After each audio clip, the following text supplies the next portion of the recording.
It's been difficult, you know, being labeled a racist. You phone people up in the industry that you've known for years and you've written songs with and you've done all these things with, and you don't get a response back. You don't get any phone calls, no texts, no nothing, and it's just like you have the plague.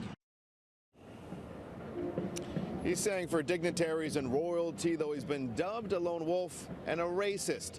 It was a national anthem faux pas which had many Canadians across our country shaking their heads. We're going to take you back to July 2016. It's the All-Star Game, the Major League Baseball's All-Star Game, when Remigio Pereira, then a member of the Canadian Tenors, changes the lyrics of "O Canada." In all thy sons command, we're all brothers and sisters, all lives matter to the great.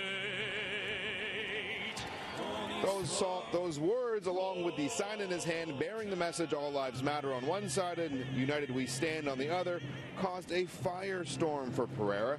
He was dubbed anti-Black Lives Matter and was dropped from the Tenors. He hasn't sang live since. This Sunday, he's set to perform his first solo show.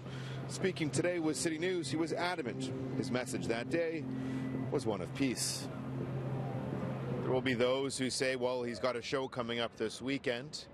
Convenient time for him to come and speak to the media. Well, I mean, when's a convenient time to tell the truth? A year and a half, almost a year and 2 months later? When are they going to come out and tell the truth? Their publicists, they say that the group has no comments. What's your thoughts? Of course they have no comment. They had no comment back then. They want me to hide from the media. They told me don't talk to anyone, you know, and so I didn't. I kept it completely, thinking that they were going to do the right thing. Felt like you've just been left out in the cold. How would you feel if people that you've worked with for your whole life, for 10 years, you know, let you hang as a racist? You know, how would you feel? What were those moments after singing the national anthem when you went back, I'm assuming, into a room at the stadium at the All-Star Game? What was the conversation between the four of you at that moment? There really wasn't much of a conversation. It was just mostly yelling and screaming and telling me off and then trying to make up excuses for, you know, why I did it, that I was off my meds and whatnot. I'm not on any meds. I'm a vegan. I live clean. During that quick decision, what was going through your mind when you went out in that field to make a stand? I was shaking in my boots, and I thought about, you know, all the lives of all the minority groups that are out there that are being, you know, taken out, you know, and I stand up for life. I will always stand up for life. Everyone's life is important. Pereira adds when he held up the sign, "All Lives Matter," he was also taking a stand against animal cruelty.